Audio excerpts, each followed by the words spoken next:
Started on our second session of the night.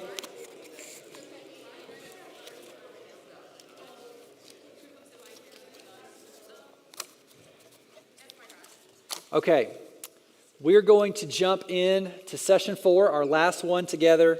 I've called this Practical Issues and Wise Parameters. Practical Issues and Wise Parameters. I would like for you to go ahead and grab a Bible because I have 3 quick warnings that I want to give up front before we jump into this, because what we're going to look at is very much a list. And before I speak any kind of a list to the people of God, I know my own heart as someone who, you give me a list, I will keep the list, and I will just be faithful to the list, right? And that's not exactly always what we're after. So I just want to give these quick warnings from the scriptures about that thing right there. So Matthew chapter 7, verses 6 through 9. And I actually believe these are also, the references are on your handout, if I'm not mistaken. Matthew 7, verse 6.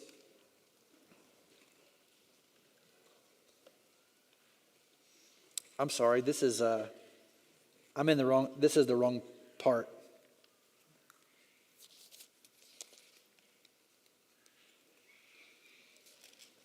I'm going to have to look and find this.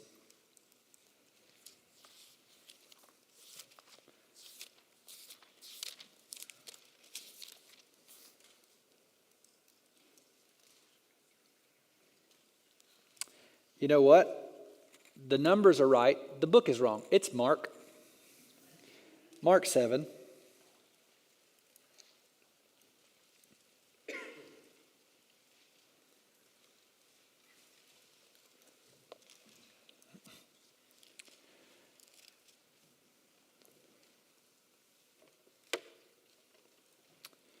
So in there, he's talking to the Pharisees about the way that they wash their hands and all of that, and they've confronted him, and he says to them, "Well did Isaiah prophesy of you hypocrites, as it is written, this people honors me with their lips, but their heart is far from me. In vain do they worship me, teaching as doctrines the commandments of men. You leave the commandment of God and hold to the tradition of men." So we want to be really careful. We want to beware up front about drawing lines or building fences where God's word doesn't build fences or draw lines. Okay? So we want to be really careful about that. Okay, Matthew 23 through 28. Similar things going on here.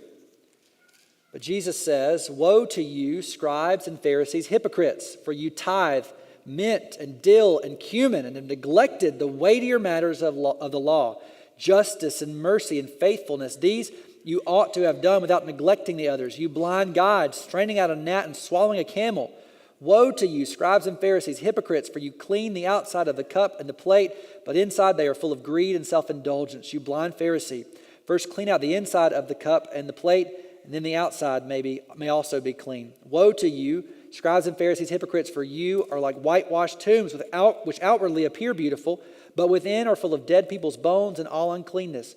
So also outwardly you appear righteous to others, but within you are full of hypocrisy and lawlessness. Beware then of neglecting weightier matters in favors of particulars, and of appearing righteous by works without ever addressing the heart issues."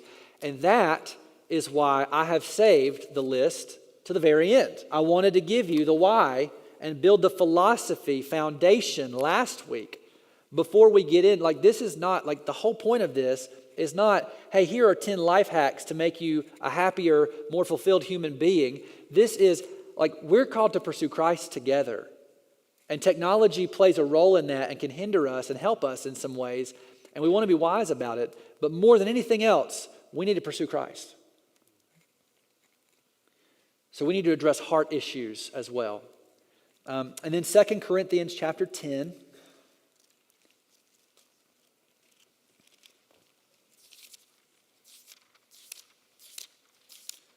We want to beware. I'm going to read verse 12b, and then I'm going to read verse 18.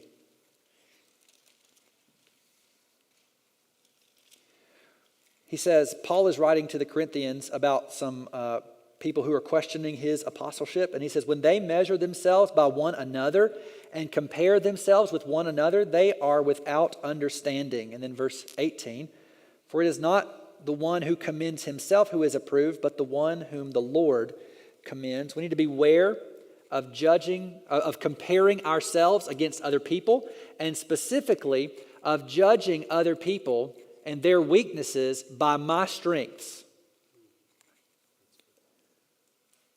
So beware of that. In other words, there are dangers in giving lists. Like there's helpfulness with giving lists. There's also dangers in it. And I just wanted to warn you up front. This is not a list that is meant to. Keeping this list does not draw you nearer to God. Let me say it that way. Your relationship with God is not dependent on this list. It never will be. Even if these are wise things, they're not necessarily going to be moral oughts for you. These principles, parameters, and issues are going to look different in different families, in different lives, in different seasons of life. They will look different. And we need to remember that all of us are at some point in this process of discipleship, and there is grace for all of us. And you will need God's grace every bit as much on the first day of your 80th year as you did the moment that you believed. And if you lived to be 1,000 years old or 10,000 years old, you would need God's grace just as much then as you do now. So don't boil your pursuit of Christ down to a list. Let this be exactly what it is meant to be. A list of helpful tips for being wise about our engagement with technology so we can better pursue Christ and love those around us as servants of their joy. Okay, with those qualifiers in place, let's jump in to some practical issues for a tech-wise life. Okay, I'm going to take a lot of this from Andy Crouch's book, The Tech-Wise Family. It's a wonderful resource. It's a short resource. I recommend it for everybody. The way that he conceives, like his philosophy of the family, is worth the price of admission. And it's full of all kinds of good statistics that are kind of eye-opening for us. But it's also, he's very practical in the way that he wants people to work this out in their lives. And so I'll share a little bit about some of the ways that we've made some changes in just a moment. But I just wanted to throw that out there. A lot of this comes from the Tech-Wise Family by Andy Crouch. Okay, number one, shape space. Shape space. So this was one of actually the biggest takeaways from Tech-Wise Family for my wife and me. He talks about putting the easy everywhere of technology, like pushing it to the margins of your home so that it takes intentionality to get to it. It's more cumbersome to get to it. And you're going to notice that this is a theme. Just making technology actually harder to use, harder to pick up and just dial it in, right? And just go. So you push it to the margins of your home. And what you do instead is you take things that are going to encourage the sort of, I'll explain what I mean by this in a second, the risky, communal, and creative activities. You put those in the center of the home, in the heart of the home, and you push the technology, the things that draw you away from that, you push those to the margins. So it's really letting the sort of architecture, if you will, of your home, it's letting that reflect the type of people that you want your family to become. Okay, so this is, so when I say risky, I'm talking about opening your phone and sitting on your couch and watching a television show or watching a YouTube video. That's not risky. But learning to play an instrument is risky because other people are going to hear what you're doing. You have a chance of failing at this. It doesn't always go well. You have to practice at it. Right? It's risky, but it's creative. And we talked about last week, the very end of our time, we want to use technology as a means of creation rather than consumption. The creation side of things, that's the risk. Consuming is not risky.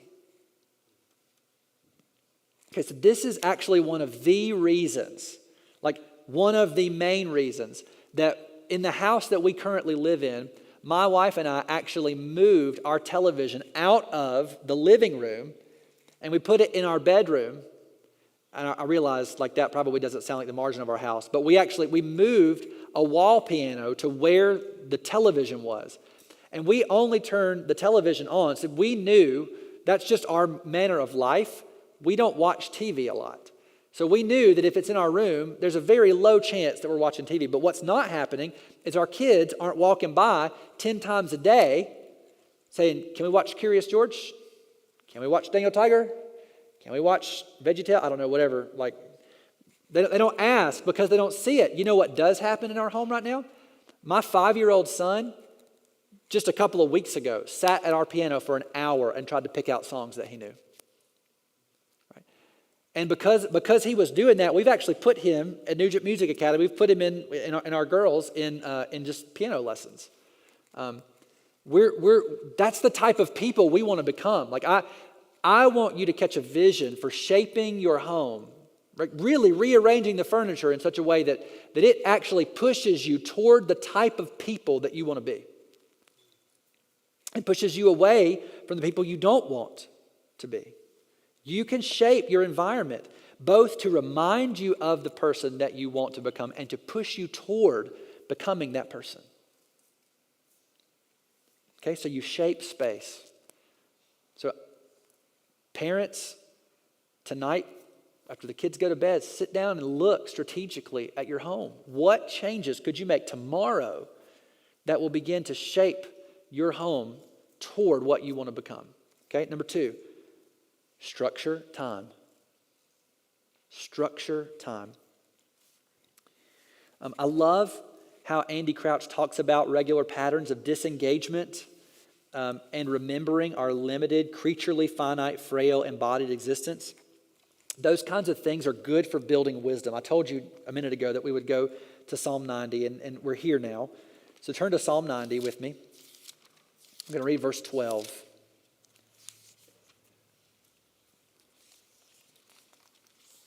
We read Ephesians a moment ago, and we talked about how the way that we use time and the way that we view time, it actually has something to say about our wisdom, about both giving us wisdom and how wise we are. And so 90 verse 12 says, so teach us to number our days. Why? That we may get a heart of wisdom. So understanding how limited a resource time is actually one of the keys to growing in wisdom. Teach us to number our days that we may get a heart of wisdom. Look carefully how you walk, not as unwise, but as wise, making the best use of your time because the days are evil. The way we relate to time has a direct connection to our wisdom. So you can structure your time in such a way that your calendar will remind you to pursue Christ and that it will push you toward worshiping and glorifying God. And when we are making much of God, we are actually tapping into the best of what it means to be fully human. When you're worshiping God, you are tapping into the best of what it means to be fully human. And your calendar can help with that or it can hinder that. You can structure your time in ways that dampen impulses of worship toward God or ways that encourage those impulses of worship toward God and point you toward Him. What I'm getting at is liturgy. Right? That's like a really churchy word, and it simply means order. So every church has a liturgy, an order of its worship service. The elements from, like you move from this to that. So like we'll gather and have a call to worship, and then we'll sing 3 or 4 songs, and we'll have scriptures that we read in between.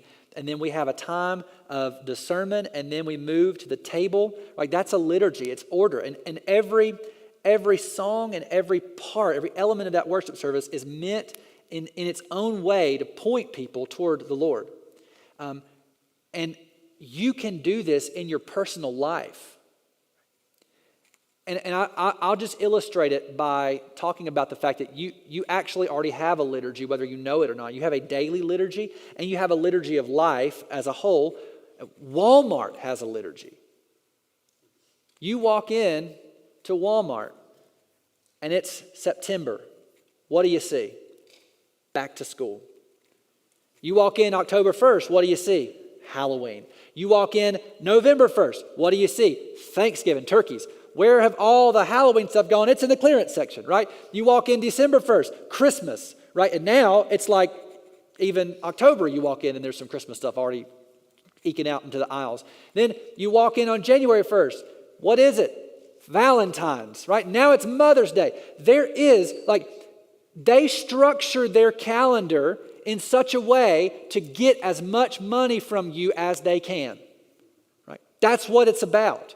Walmart has a liturgy. You have a liturgy. You wake up and you probably do many of the very same things every single day after you wake up. And then you have, you eat whatever it is that you eat with whomever you eat. And then you go somewhere, usually work or school or something else, right? And you come home and you eat again. And then you do whatever it is that you do. And then you go to bed. You have these patterns of life.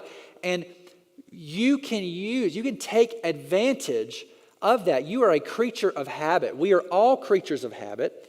And we thrive with a regular pattern of living, with these liturgies. And you can take advantage of that, and you can find intentional ways to structure your time in such a way that your calendar reminds you of the Lord and that it pushes you toward the Lord. Ancient Israel had this. When you get this, this will actually really change the way that you read the book of Leviticus. Again, here we are in Leviticus, again, second week in a row at a tech conference. Because what you're going to find is that in the book of Leviticus, you read about these sacrifices and these festivals, and they don't make sense. And the more you read them, the more they will make sense. But you can also think of them as, this is God graciously structuring his people's calendar in such a way that they have a daily reminder, actually twice daily reminder of their need for him in the sacrifices, morning and evening. They have a Sabbath, a weekly reminder that they are God's, not their own, and that they need rest, and that God never rests, and that their work is always incomplete, and that God always finishes what he starts, and that they can rest in him, and that's an act of faith. They have monthly reminders. They have yearly, festivals that they do. So the new moon festival kind of stuff, that's monthly. They have these things that happen once a year, like the Passover and the Day of Atonement. And then every 49 years, they have these cycles that remind them of something about the Lord, and they remind them of the Lord and push them toward the Lord, and you can do it too. With some intentionality and some thought. You can structure your time in such a way that your calendar serves to remind you of the person that you want to become and the pursuit of Christ that you want to be true of your life, and then push you toward that.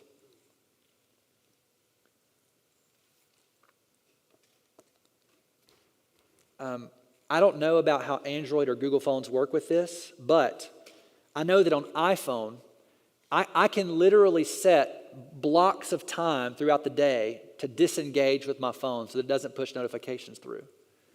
And I can put my phone in do not disturb mode.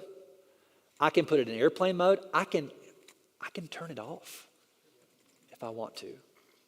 Did you know that? You're the boss of your phone. Sometimes it doesn't feel like that, does it? But you can turn it off. And guess what? When you open it back up, you may have some unread messages, but the world is still going to have gone on just fine without you.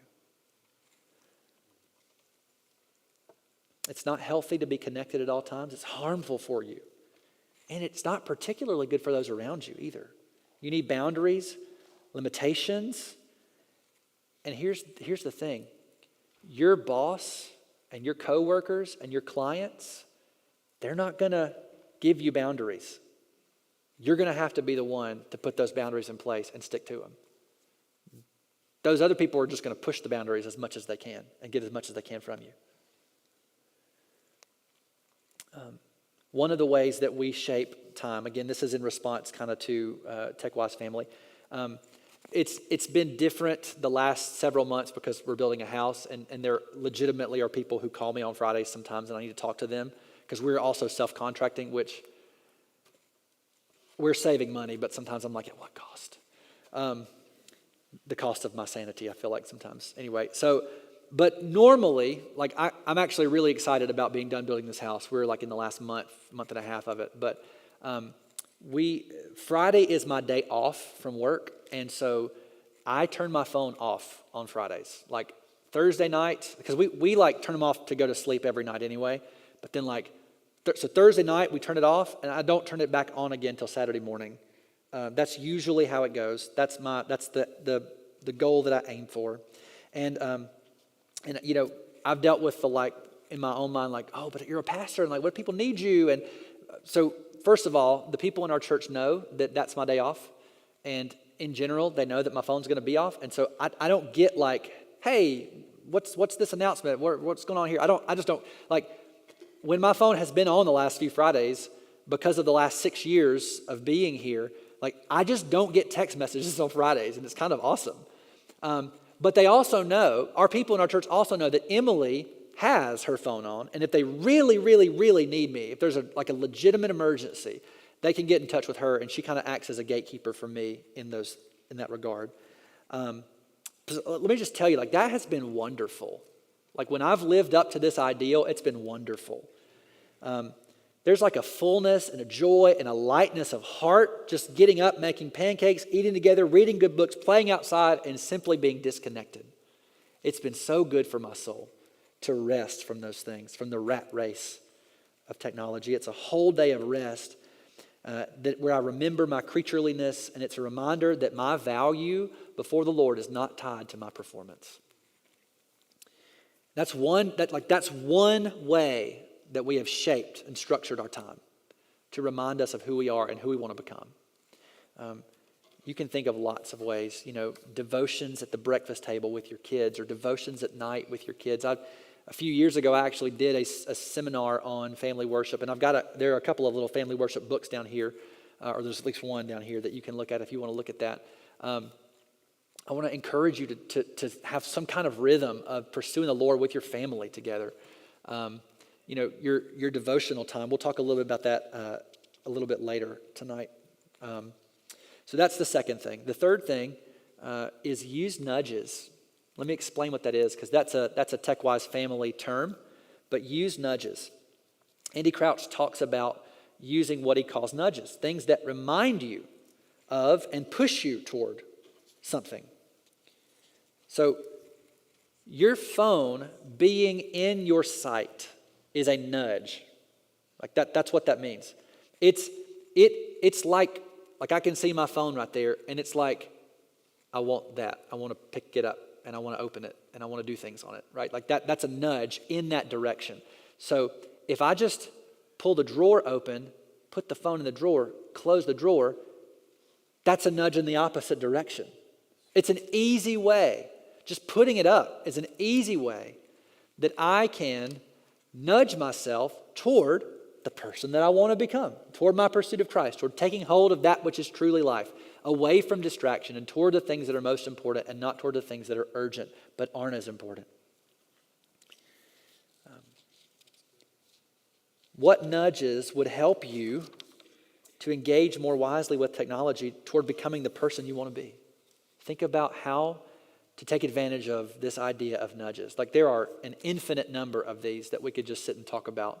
Just think creatively. This is where I'm asking you to think outside the box a little bit, to do some more reflection after you leave here about what nudges could you do, what could you put in place. Okay, number 4, cultivate disciplines. Here's another place where courage comes into play. We need to be people of discipline and self-control.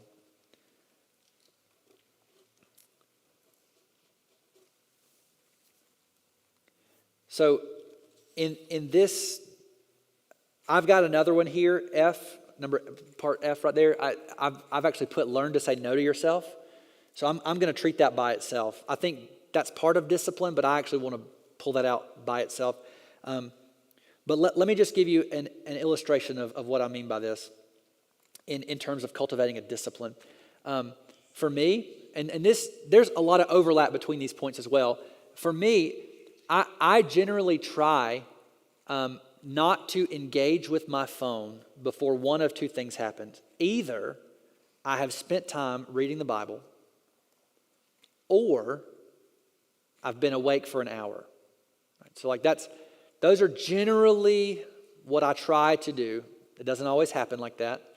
My wife knows it doesn't always happen like that. But in general, I try. So in his book called Habits of the Household, Justin Earley, he talks about the fact that we wake up looking for someone who's looking for us. Your soul is looking for someone looking at you. And when you come to the Word first, you find the one who loves you most looking for you. And your soul can be satisfied and you can start your day off. So again, here's liturgy, but here's also the cultivation of discipline. Discipline to say no to your phone for the better yes. And again, there are times that it's just not like, we have 4 kids, 9, 7, 5, and 3. I don't get a quiet time every morning. Like there are times that we're up at 3 a.m. for random reasons and I sleep in. So I can still wake up and pray for the Lord's help and then not run immediately to my phone, but deny myself and cultivate the discipline of being with the people the Lord's put in front of me in those first moments. Okay? So number 6, harness the power of habits. Harness the power of habits. We are all being shaped by our habits. Again, this book, Habits of the Household, talks exactly about this. It's such a good book. He's also written one that's not as geared toward families. It's called The Common Rule. And you know what? We're doing a summer book club at our church about this. If any of you are interested in being part of that, we're going to meet one day a week and read this book together. I'd love for you to come. The Common Rule by Justin Earley. And it's this kind of idea of this personal liturgy of life. We'll probably meet at Hidden Grounds over in Pineville. And it'll probably be kind of early in the morning, 7. So if you're interested, you can get my number from Bart. Just let me know. We'd love to have you. So we're all being shaped. That's his major thesis, is that you are being shaped by your habits. And the thing is, you don't even know it because your habits operate beneath the level of your consciousness. That's why they're habits. And so we have to be really careful and intentional about changing habits so that our habits lead our hearts in the right direction and shape us in the right ways. Habits are powerful. And they can lead us toward the people we want to become or away from becoming those types of people. And so look diligently and carefully at your habits, and where you find destructive ones, seek by God's grace to replace them with constructive habits. Number 6, learn to say no to yourself. Again, this is part of this narrow way, this hard path of Christian discipleship. It's good for you to learn to tell yourself no, not just to your device, but to all sorts of things. We've talked about this before in our church. I just sometimes wonder how it is that people who become martyrs for the faith get to the point where they're willing to say no to themselves when they're being burned at the stake. And I believe that it's like a million small no's to themselves all along the path of discipleship up to that very big no. They learn obedience for that last obedience. It's really good for your soul to learn to tell yourself no, for your phone and otherwise. Luke 9:23 talks about this. Right? If anyone would follow me, let him deny himself, take up his cross, and follow me. I also want to remind you, though, again, our focus is not only on the no. We'll never overcome sin by focusing only on the no. You have to focus on the better yes. Right? Let me refer you back to 2 Timothy 2:22 that we started our time with last week. Flee from youthful passions, right? No. and pursue righteousness, faith, love, and peace along with those who call on the Lord from a pure heart. We give our yes. We give our no to these things for the sake of the better yes. Okay. That's what we're after. And so learn to say no to yourself, but not only just for the sake of saying no, but to say yes to Christ and all that he has for you. So now I want to sort of transition to even more rapid fire list wise parameters for a tech-wise life. You're going to notice that some of these have question marks, and it's because I want to be really careful about, again, giving you a list and making it sound like commands that I'm giving you. I think all of these are wise. I think all of these probably have a place in your life, but I'm asking you to consider these is how I'm trying to present this. Okay, so wise parameters for a tech-wise life. Okay. Number one, avoid unnecessary temptations. It's silly for a reformed alcohol addict, and I don't mean reformed like theologically reformed, like changed, reformed alcohol addict to frequent a bar, isn't it? It's silly for a drug addict to continue hanging out with his former dealer, isn't it? If we're serious about being wise with technology, killing sin, and pursuing Jesus, we will be strategic about limiting our exposure to unnecessary temptations presented to us by technology. And I'm not talking about just temptations to lust. This is for all the temptations we've talked about. All of it. Your anxiety. Your fear of missing out. Like all of it. Avoid unnecessary temptations. So many of the temptations that you face every day on technology are unnecessary. Like you're not on there for a reason that is necessary, and therefore you're presenting yourself with unnecessary temptations. So avoid them. Number two, assess your presence on social media. Evaluate your presence on social media. How vital is social media to your life and or your job? And here's a deeper question. Do the costs really outweigh the benefits? The only book that I know of this week that I've recommended on your resource list that's not written by a believer, I've actually done two of his. His name is Cal Newport. It's a book called Deep Work.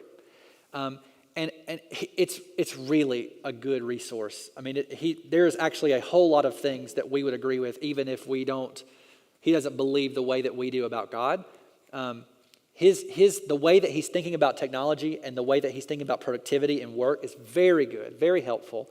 And so one of the things that he talks about, though, as it relates to technology, is that we have this way of adopting what he calls the any benefit mentality, where if technology gives me any benefit, if an app presents me with any benefit, I will get it and I will use it. And the problem with that is that we never take the costs into account. If it imparts one simple benefit, it's worth all the costs. And that's just poor economics. You're going to make a lot of bad deals if all you think of is the one benefit that you get, right?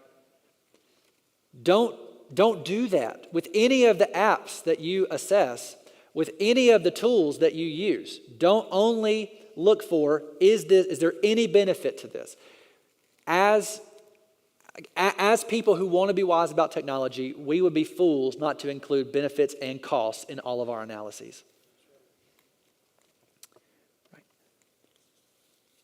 Right? Every piece of technology is going to benefit you in some way. But at what cost are you getting that benefit?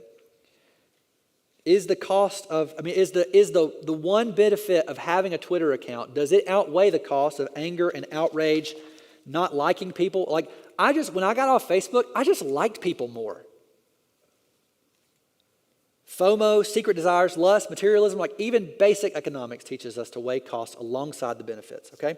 So, weigh the costs and benefits, assess your presence on social media. Do you really need it? Do you really need it? Number three, figure out which tools, apps, and accounts you really need.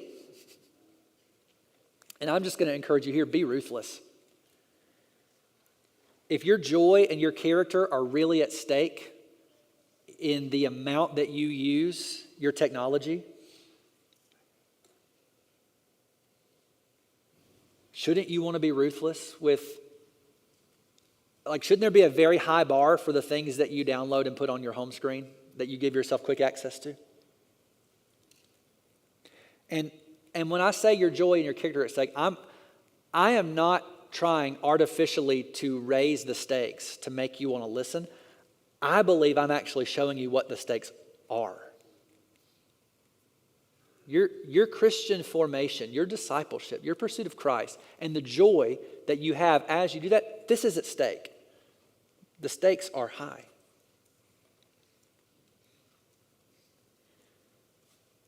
If we're going to use technology as a tool and not a toy, we're going to cut some things out. Okay, number 4. Filter everything you like, post, and share on social media.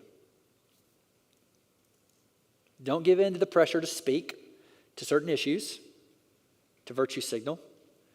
Many times the virtue signaling that we do doesn't even reflect the fullness of the account, the truth, or all of the facts. Just don't feel pressure. Your Facebook friends, that it's so funny that we call them friends because half of them are just people that you met once. Or nowadays that your phone is just nearby, like in the coffee shop with, that you don't even know, but they recommend. It's crazy how that works. Anyway, those people are not waiting on you to post about this issue. They're just not. Let me point you to Matthew 12:36. And I'm also going to point you to Proverbs 10. But Matthew 12:36 says this.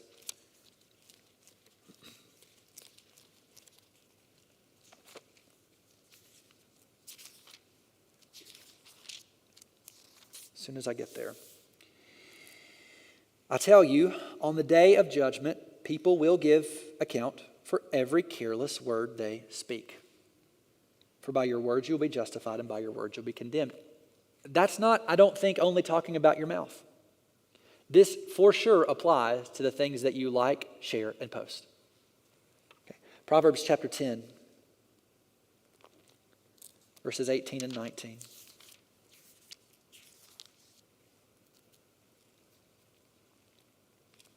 The one who conceals hatred has lying lips, and whoever utters slander is a fool. So be careful what you say about people. Verse 19, this one gets me.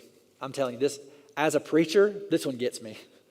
Where words are many, transgression is not lacking. But whoever restrains his lips is prudent. So quickly, let me give you 3 good questions to ask yourself before you post, like, or share something. Number 1, is it true? Just one of the most fundamental things that you should ask about everything. Is it true? If you can't say yes without a doubt, what does wisdom tell you to do? Hit that back button. Don't hit post. Number 2, does it glorify God? I think that there's a way that you could post truth that is in a manner that doesn't glorify God. Right? So is it true? Will posting this bring greater glory to God? And number 3, is it helpful? Is it edifying? Is it true? Will it glorify God? Is it edifying? Is it helpful to the people that are going to read it? If you ask yourself those 3 questions, I think probably most of us are cutting out much of what we post, aren't we? We're going to see post counts decrease if we ask these questions of ourselves. Okay, number 5, accountability matters. Let other people in. Give them permission to ask you hard questions and then answer them truthfully. If your Christian formation and your joy in the Lord are really at stake, and they are, shouldn't you want the help of people who are wise and courageous in these matters? Shouldn't you want to invite accountability in? Someone to ask, how are you doing? Let me see your screen time count for this week. What are you looking at?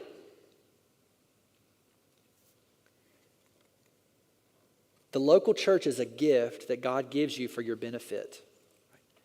He gives you the church as a gift, and he gives the church to you as a gift. Like he gives you as a gift to the church, and he gives the church as a gift to you.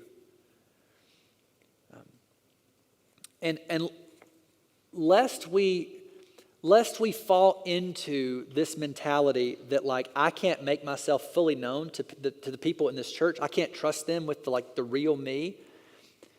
There's a book, I actually gave it out last week, The Gospel Primer.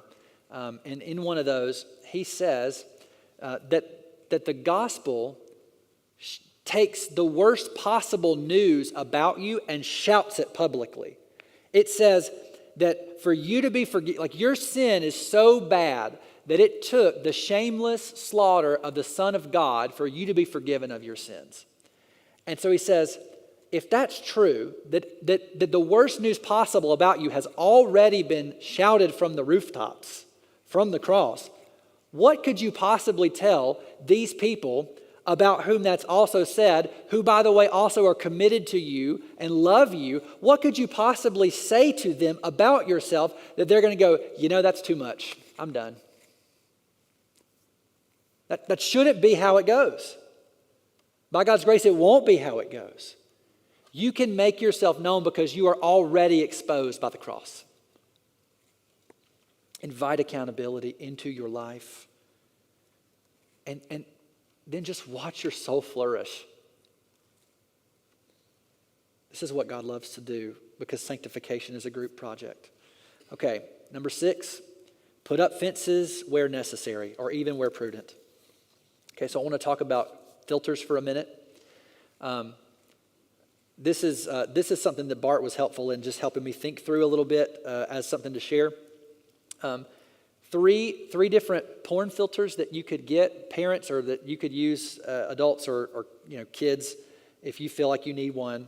Ever Accountable, Covenant Eyes, and then X3 Watch. I think all of these actually there's a nominal cost to them, but I would argue that the cost of these filters outweighs infinitely the cost of the damage that porn will exact on your life. So my question is just, which cost are you willing to bear? The monetary cost or the cost to your soul? Because you will bear a cost. And really, these filters are not meant so much to prevent intentional access of all of this. Some of them will actually just let you go, and they'll take screenshots and send it kind of blurred out to your accountability partners. So like, there will be people in your church who will get a picture of what's been on your screen, right? But the point of this is for some of these is actually to block unintentional exposure before. Well, we're never really ready for it, but you know what I mean. Like before, for kids, it's meant to block unintentional exposure. So you need to understand, though, that no filter is infallible. There are ways around it. If someone is bent on finding this, they will find it. I'm not going to tell exactly the details of this, but like I've even heard of people. I heard today of people finding a way to use the Bible app to access some of this stuff. Like, again, if you're looking for it, if you're out to get it, you're going to get it, right? But these kind of filters can be helpful and prudent to show us to show others what we've seen, or to show us what our kids have seen if they've seen anything. And then to help, in some ways, mitigate inadvertent exposure. But I will also just, I just feel like I would be remiss if I didn't say the best porn filter is no access to the internet. That's not the popular thing to say, but it's the truest thing that I can say. We often think that giving our kids the latest, greatest things are good gifts. Right? Let me just point you to Matthew chapter 7 real quick. I know we're kind of running short on time, and I'm going to try to hurry with these last few here. But I really want to make this point. So Jesus is teaching, and he says, which one of you, if his son asks him for bread, will give him a stone? Or if he asks for a fish, will give him a serpent? If you then who are evil know how to give good gifts to your children, how much more will your Father who's in heaven give good things to those who ask him? I was listening to a sermon one time on this passage, by a really, really good preacher. And he spoke about this in a way that I'd never heard before, because I think sometimes we think, well, yeah, I'm going to give good gifts to my kids because they're asking for these good gifts. But he said, what if what you're actually asking for is a serpent? Right? What if you thought you were asking for bread, but you were actually asking for a serpent? If God is good and loves you, he's going to give you bread instead. So if our kids really, really, really, really, really feel like they need this piece of technology, but we know the dangers of it, wouldn't it be better to give them something else instead? Or not to give it, to withhold a serpent from them when they're like, how many of you, seriously, how many of you, if your kid is like, I really want a pet rattlesnake. Like, you're not buying, you're not, like, I don't know if they sell them, but you're not going out into the woods to find a rattlesnake and be like, here, give it a name, right? Just let it loose in your room. That would be insane. That would be suicidal. Well, whatever. Murder, it's not suicide. You're not, whatever. I can't think of how to say that, right? But you're not giving them a rattlesnake when they ask for it, no matter how hard they ask for it. You know how dangerous that thing is. You don't want that in your house. We have to be careful and thoughtful. We owe it, like, again, parents, we owe it to our kids to be thoughtful and careful with these things. In some ways, to protect their innocence in terms of sexuality. But even laying that aside for a moment, you know how difficult it is to have self-control with a device. Would you then turn around and give that to a person who would literally eat Skittles for every meal if given the chance? Seriously. Like that, I feel like this ought to be a no-brainer, but it's just not. And maybe you're sitting there going, well, we've already given our kids a phone. What do we do? If you know that it's dangerous, you can take it away. You're the parent. Again, there's going to be a relational cost for a little while for that. But again, we want to take a step back and look at all of the costs here. What is the cost to your child of their joy and their sense of their creaturely dependence upon God and their purity? Is it like, are you willing to make your kid mad so that they can walk in purity before the Lord? I hope you would be.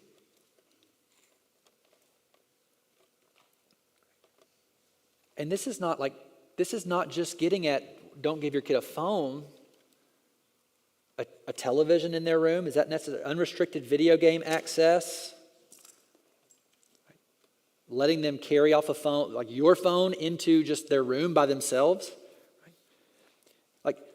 Let me just say it like this, because again, I don't want to get at a moral ought and say you're not a good Christian if you do this or don't do this. But here's what I can say for sure.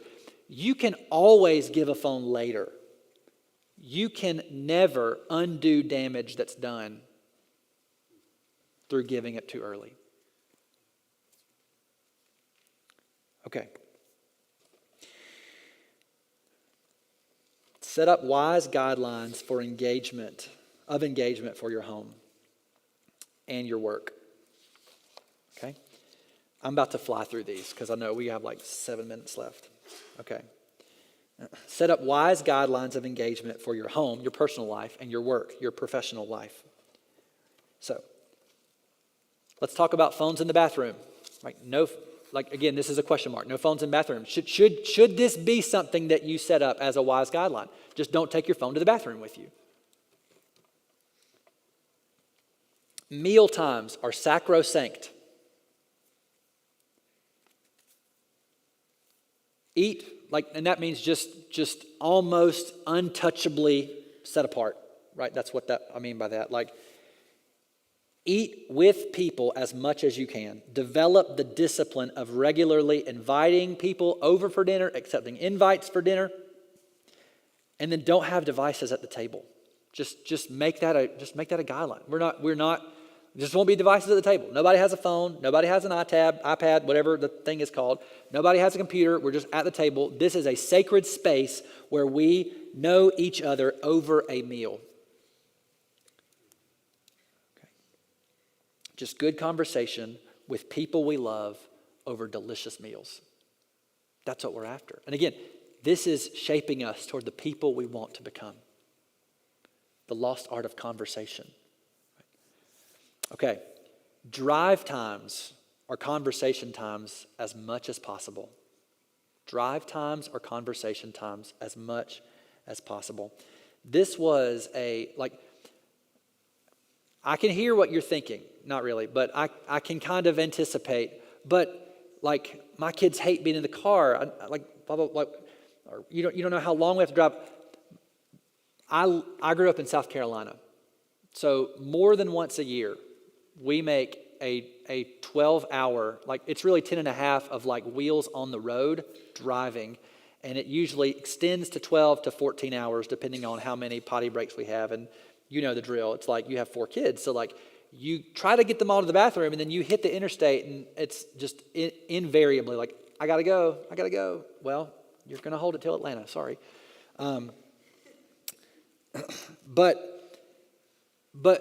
So I understand the impossible feeling of, well, my kids don't like to ride. But this was a rub even with my parents, because they actually gave us the DVD, for Christmas, they gave our kids the DVD thing that goes on the back of your seats. And we just said, we love you, thank you, but we don't want this. So please take this back. Because we're not going to use it. Because we want to know our kids and we want to talk to our kids. And drive times or talk times. Some of our best conversations and some of our silliest conversations, but some of the most family-forming conversations have come on those 10-hour drives in the car. Or when we listen to a book on tape together in the car. We have worn out the Chronicles of Narnia radio theater CDs in our drives. And they shape us as a family. Again, I just want you to get a vision for what drive times could be for you, more than making you feel bad if you have a DVD player in your car. We actually ended up buying one later for a just in case, if everything falls apart, we want to have this as backup. We still haven't pulled it out of the thing yet. By the grace of the Lord, we have just committed ourselves to say, look, this is a time that we can talk and hang out and be together. Okay? That drive times or conversation times as much as possible. Number 4, efficiency and time saving are not our only goals. These are some of the most important Western, modern, 21st century values, but they are not necessarily the only things we value as the people of God. So let me just ask you, are there things in your life that you do technologically or with some device that you could actually step back from and do it in a more inefficient way just for the sake of reminding yourself, I'm an embodied being, my life is not dependent on technology as much as it is on the Lord. Okay? One thing that I did, and I realized I'm going to try to, I shave. I used to use an electric razor, and now I use your grandpa's old double-edged razor. And I cut myself almost every day. But you know what? It reminds me when I cut myself that I'm fragile and frail and apparently bad with a razor. It's one of it takes more time. I've actually come to really enjoy it besides the cutting myself part. It's like this, but it's this embodied thing, and it reminds me that I have a body and that I'm not completely dependent on technology. And just, again, is there something? I'm not asking you to go get razors where you nick your face and have to put the paper towels all over your neck. I'm not asking you to go do that. But is there something in your life that you do digitally or technologically that you could replace with something that's less efficient, that saves time less, right? But that might remind you of your embodiedness. Okay. Number 5, kids get phones as late as possible. I feel like I kind of hit that one pretty hard, so I'm just going to move on from that Let me just say, I know that's countercultural, but again, what are we really after? Let kids grow up without the anxiety and pressure of social media, without the threat of porn, with the full fascination and wonder of the creative world around them. Okay? Curate content well for your kids. What things, what books, music, videos, and shows, what podcasts could you curate for them that will champion the virtues of that the Bible holds out for the people of God, that will help them want to become this sort of people? Okay. So curate content. Nudge them with these things toward the good, beautiful, and true. Okay. Have a regular day where your device stays off. Have a regular day where your device stays off. No phones or devices alone in bedrooms for kids. No phones in bedrooms for parents or adults. My wife talks about how when one of our phones is in the room with us, it's like a third person is there. Because at any moment, someone could interrupt what we're doing, like what the conversations that we're having, the way that we're laughing together. Like at any moment, that could all be interrupted by a ding or a buzz. And it's just like having a third person in the room. So we keep at our best, when we're really being thoughtful about it, we keep our phones in the kitchen. And our bedroom is like a sacred place. No phones before 7 a.m. and after 9 p.m. Again, just healthy rhythms of engagement and disengagement. Phones go up when we get home from school or work or wherever we've been. Like, is it too much to ask to spend 1 hour a day together with your family with zero tech? Okay, screen time limits, both for us and for children, if we have children. Remember that you are the boss, not the phone. Your phone is the product. You are not the product. Use your phone. Don't let it use you. One of the things, so my wife lost her phone like 2 weeks ago. I say lost. It fell off of the top of the car and got run over by an 18-wheeler. So we know where it is. It's just she couldn't use it for 2 days. And it was like, she was immediately cast back into like 1997 with the ability to call on a loaner phone. And she realized like how much over the years that she's had an iPhone, how much technology has like crept into her life. And she's like, I don't want to go back. And so both of us now, having seen that happen, we've actually changed the way that notifications are delivered to our phones. You can do this because you're the boss of your phone. You can change it to where all that happens when you get a text or an email, when you get is that like on the home screen, not on the lock screen, on the home screen, it just delivers a little red badge so that you have to open your phone and look for the badges to see what notifications you have if you've gotten text messages. Okay, so basically what I'm saying is instead of it interrupting you and dictating the terms that you engage with it, you're actually going to it as a tool to see if anything's happened. And you can even set the way that your lock screen works on your phone so that it locks after like 30 seconds of being lit, and then you have to enter your password. You can make it more cumbersome for yourself to pursue these things, to pursue distractions. And I'm just saying, think about that. Think about ways that you could be the boss and that you come to this technology on your terms, not letting it just run your life for you. Okay? No passwords for married couples or known passwords. When the little home button on the iPhone was a thing, my wife had her thumbprint there, and she knew, there was just this understanding that at any moment she was welcome to pick my phone up and look through any part of my phone that she wanted to look through.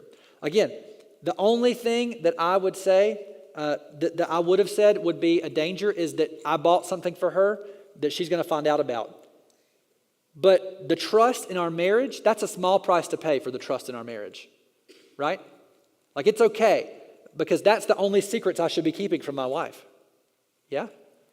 So she has, actually my phone doesn't have a password currently, but I probably should do that. But she knows it, and she has full access, unrestricted, unlimited. I don't delete messages. I don't delete browser history. She can go look at all of it whenever she wants to, and that's just an accountability for me, and it builds trust for us. I think that's a really good idea, okay? Same thing for your kids. No passwords or known passwords for children. There will be no unrestricted access to any app for children at any time. Like it's all, again, you're the parent, you're the boss. If you're going to introduce screens in your home, you are the boss. Your kids are not the boss. And God's given you as a good gift of authority for them, for their good, to protect them and to help them and to walk with them through these things. Okay? Then the last one is open conversations between kids and parents. And I'm saying open. Nothing is off limits between parents and kids. I think that repentance and asking for forgiveness are powerful, powerful realities in a Christian home, where if I have sinned with my technology in picking it up when I should have been reading a story, I can apologize for that. I can say, you know what, you're right. I should have put the phone down and picked you up, and I'm sorry, will you forgive me? Sometimes Daddy just, he struggles with self-control with his phone, right? I can say that. That's okay. As Christian parents, we have nothing to fear. We have nothing to fear. If your kids learn bad words, you can talk about the bad words. You can say, Mom and Dad know those bad words. What? Did you think that we didn't know them? Here's why we don't say those things. Here's a reason we don't say those things. And we're coming from a place of Christ is alive and on the throne and ruling and reigning. You don't have to fear these kinds of conversations. You can have open, honest conversations with your kids. And I think that's going to go a long way. Okay? Thank you so much for having me. It's been a privilege to be here. I hope and pray that this has been helpful. Could I pray with you one more time before we go? Father, I pray that we would pursue Christ in all of life, technology included, and that you would give us tools and helps to do that, and that you would let us structure space and time and the notifications of our phones and even the nitty-gritty of the way that we engage with technology. We'd structure those things in such a way that we become more like Christ and we pursue him and we take hold of that which is truly life. God, free us from distractions that we might have a wholehearted pursuit of Christ. Help us to say no to sin and yes to Christ. And I just pray that in the weeks to come, good conversations would be started and that you would just disciple all of us. Thank you that Jesus is alive and reigning now. Christ, come quickly. In your name we pray. Amen.